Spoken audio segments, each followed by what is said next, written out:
Yo, salut les champions. Bon, je viens tout juste de terminer ma course là. Et aujourd'hui, c'est le jour 4 après la transition. Et on continue toujours de devenir meilleur en affrontant ses peurs, ses inconforts, ses insécurités. Et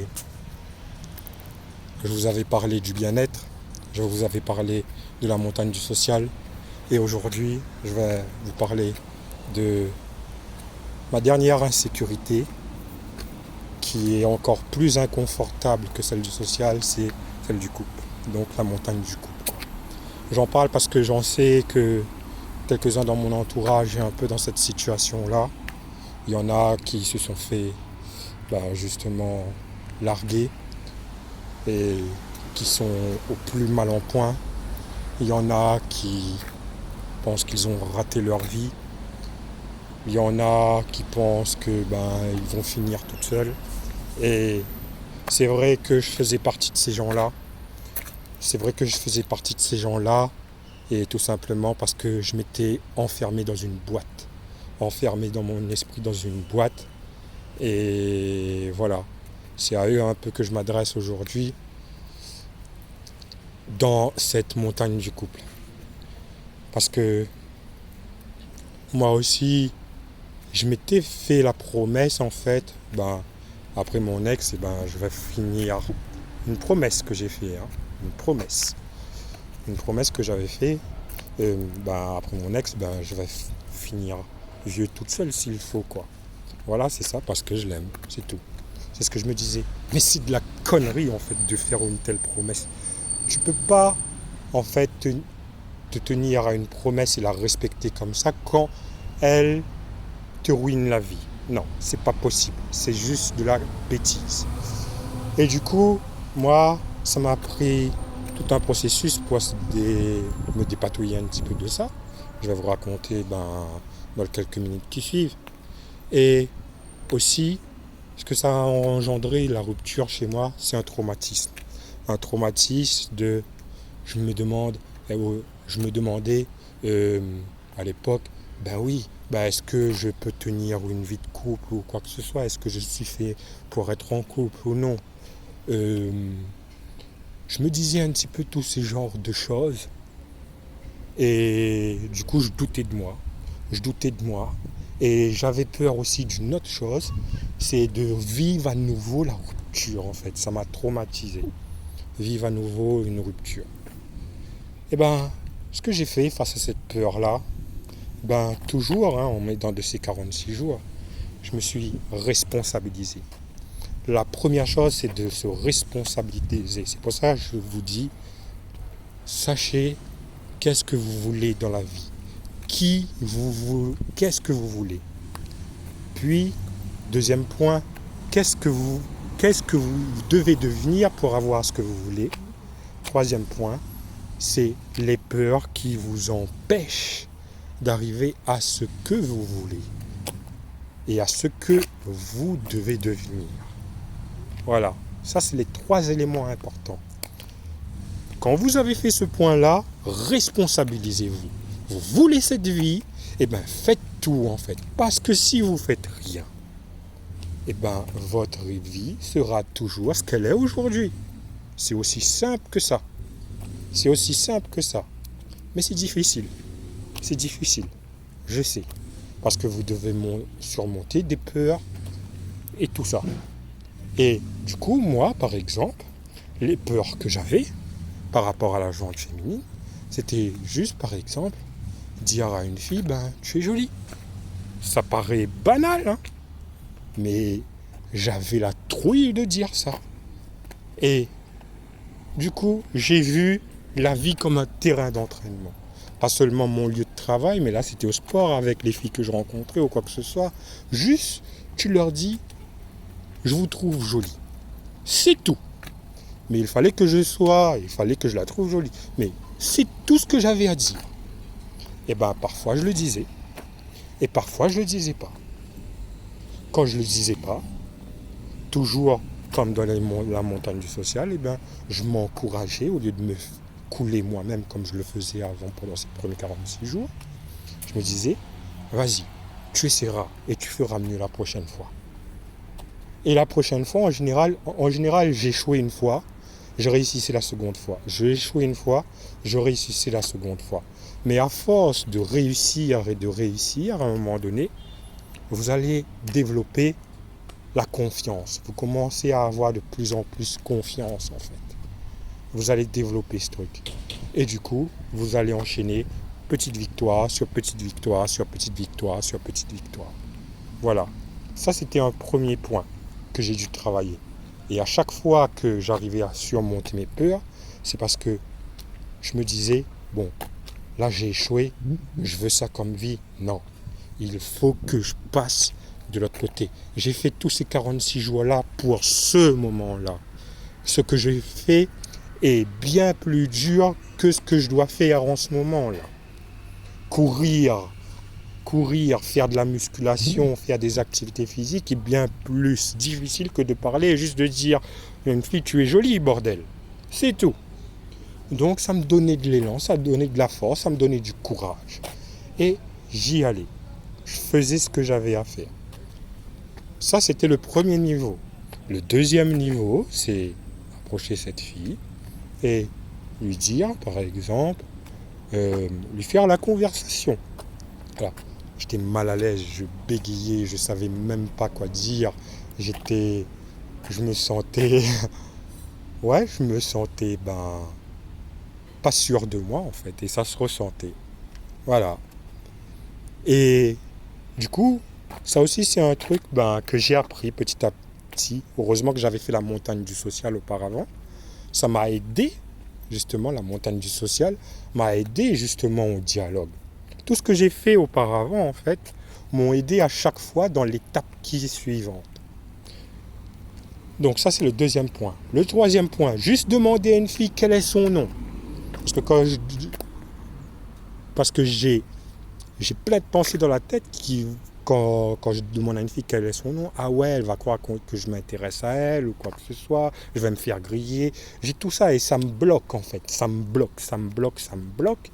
Et du coup, je veux pas qu'elle remarque que je m'intéresse à elle, mais bon, ça me bloque et en général, je demande même pas.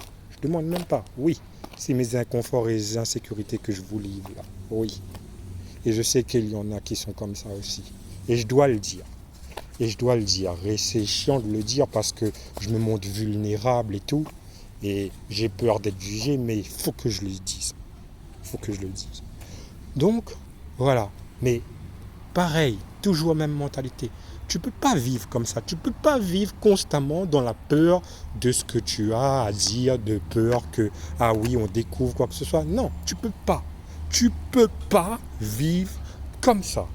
Tu ne peux pas avoir de peur de ce que tu penses. Vas-y, dis-le. Et à force de persévérance, c'est ce que j'ai fait. Voilà, c'est ça. Je me rappellerai d'une petite anecdote quand j'étais parti à la salle. Il y avait cette fille qui était plutôt pas mal. Et j'étais parti la voir. Bonjour, comment ça va? Alors, c'est quoi un petit peu tes objectifs? Je fais la conversation. Ça se passe bien. Arrivé juste pour lui demander son nom, j'ai bloqué. Et après, à un moment donné, j'ai mis fin à la conversation et je suis parti. C'était un mardi. Et j'ai mis sur mon journal, en fait, sur le journal que je tiens tous les jours, j'ai mis que j'ai échoué à demander un nom juste à une fille. Et que je me promets que la prochaine fois que je la vois, en fait, je vais vraiment essayer de lui demander son nom. Une semaine plus tard, je la revois, c'était encore en mardi. On fait la conversation et tout, ça se passe très bien. Je lui demande son nom. Et voilà, c'était une petite victoire. Et une petite victoire m'a emmené encore à l'étape suivante. L'étape suivante qui était cette fois-ci de demander un numéro de téléphone. Bien sûr, j'ai échoué. Une fois, 2 fois, 3 fois, 4 fois. Mais après, à un moment donné, non. Tu ne peux pas avoir peur de ça. Hop, tu demandes le numéro de téléphone. J'ai réussi, j'ai eu un numéro de téléphone. Et c'est comme ça, en fait, que tu avances. ce processus qui suit les 46 jours, tu ne peux pas te moquer de toi parce que tout simplement, déjà, tu as fait beaucoup auparavant, beaucoup. Et maintenant, tu es en train d'essayer de t'améliorer. Je ne me moquerai jamais de quelqu'un qui essaye de s'améliorer. En fait. Même si tu te dis que tu vas faire juste 10 mètres là et rentrer chez toi, je ne me moquerai jamais de toi parce que au moins, tu as commencé à faire quelque chose. Alors que souvent, on ne fait rien. Et c'est quand on ne fait rien, en fait, qu'on est destiné à la vie que la vie nous réserve plutôt que de la créer nous-mêmes. Voilà, c'est ça, on subit la vie plutôt que de la créer. Donc, voilà un petit peu tout ce qui concerne la montagne du couple, quoi. Et juste, je terminerai par un point que j'avais dit que je parlerai au début, c'est je subissais des échecs. Quand je demandais à certaines filles de sortir avec moi ou quoi que ce soit. Et c'était dur. Honnêtement, c'était dur les échecs, mais elles duraient jamais. J'avais un moyen de pouvoir les gérer maintenant, quoi. Les échecs, la manière dont je les gérais, c'était par le sport. Dès que je subissais un échec, en fait, j'allais courir. En fait, parce que ça me permet de m'endurcir un petit peu mentalement. Tu peux pas t'arrêter juste à là. Moi, je me rappellerai toujours, il y avait cette fille qui me plaisait depuis quelques années et je lui avais rien dit. J'avais rien dit, à cause de mes peurs aussi, quoi. Pareil, mais je me suis dit, non, tu vas t'entraîner et tu vas dire ce que tu ressens. Tu peux pas vivre comme ça. Si tu te dis que tu veux avoir quelqu'un demain, tu dois passer par cette étape-là tôt ou tard. Donc, entraîne-toi maintenant et dis-le. J'ai pris mon téléphone, je l'ai fait par message, et j'avais la trouille de lire ce qui est sa réponse le lendemain. Je l'avais envoyé, c'était le soir. J'ai lu sa réponse, et là, j'ai eu ce sentiment-là, ce pincement dans le cœur que j'avais ressenti justement à la rupture, et ça, honnêtement, ça m'avait mis mal. Sauf que c'était pendant mes 46 jours que j'avais fait ça. Et sauf que je savais un petit peu maintenant plus comment gérer tout ça. Alors, du coup, ça a duré à peu près une petite demi-journée. Et après, ça allait mieux. Et le sport, vraiment, c'est quelque chose qui, aujourd'hui, ça me permet de, face aux échecs, à des râteaux que je peux prendre, ça me permet tu peux pas t'arrêter à là. Tu ne peux pas. Dépasse ça. Et je me sens beaucoup mieux. Après, je passe très rapidement maintenant à autre chose. Parce que comme j'avais cette peur, justement de prendre de râteaux, de subir à nouveau une rupture et tout, ce que j'ai fait pendant mes premiers 46 jours, c'est que je me suis entraîné musculairement à échouer. Ce que je faisais, c'était que je chargeais en poids, je faisais une première série à 20 répétitions, 20 kg par exemple, la deuxième série à 21 répétitions, 25 kg, troisième série, 22 répétitions, 30 kg, et ainsi de suite. Je faisais 10 séries en général. Et du coup, ce qui se passait à un moment donné, et très souvent, j'échouais. J'étais en situation d'échec. Et mentalement,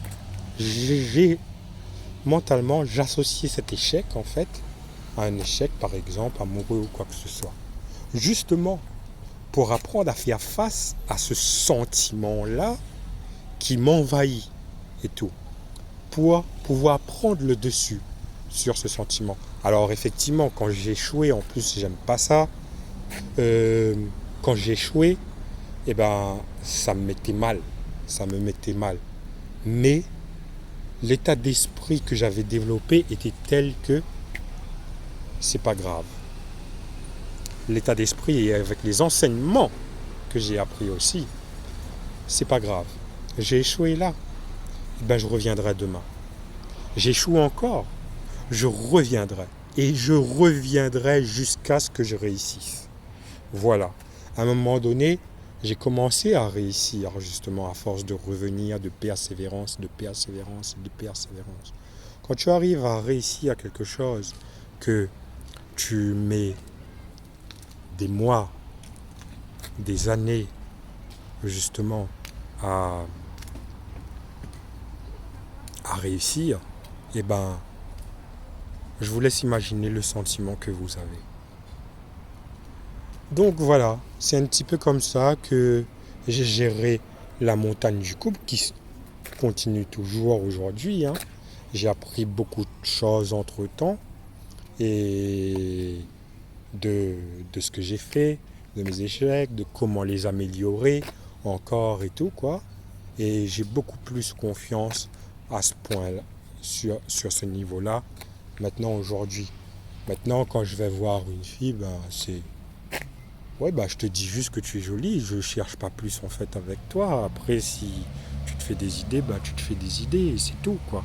Voilà, c'est ça. Mais parfois, non, je vais dire parce qu'elle me plaît vraiment. Voilà, ce genre de choses. Demander les noms aujourd'hui, je me sens vraiment à l'aise. Oui, pourquoi? En fait, non. Vous voyez, j'ai éliminé toutes ces pensées qui me bloquaient en fait. Toutes ces pensées, on a des pensées en fait qui nous bloquent, on a des schémas, des croyances qui nous bloquent, à force de répétition et de les faire, et de les faire, et de les faire, et de se donner, et de construire, parce que là ce que vous faites, vous êtes en train de construire la confiance en vous, par rapport à la confiance, par rapport au couple et tout, par rapport au fait que vous êtes en insécurité par rapport aux filles. Le fait de construire vraiment la confiance, ça va vous pousser en fait à aller de l'avant déjà et ça va détruire ces schémas que vous avez. Regardez, on prend juste un exemple. J'ai développé la confiance du bien-être. Je croyais qu'à un moment donné, je plaisais pas parce que, je me sentais moche, quoi que ce soit. Non. En fait, je me suis trouvé moi-même mon propre style, à passer des heures dans les magasins, 5 heures de temps s'il faut, mon pote il vous en dira quelque chose, à passer plein de temps pour me chercher devant le miroir, quel est mon style de barbe ou quoi que ce soit, j'ai développé la confiance en moi par rapport au bien-être.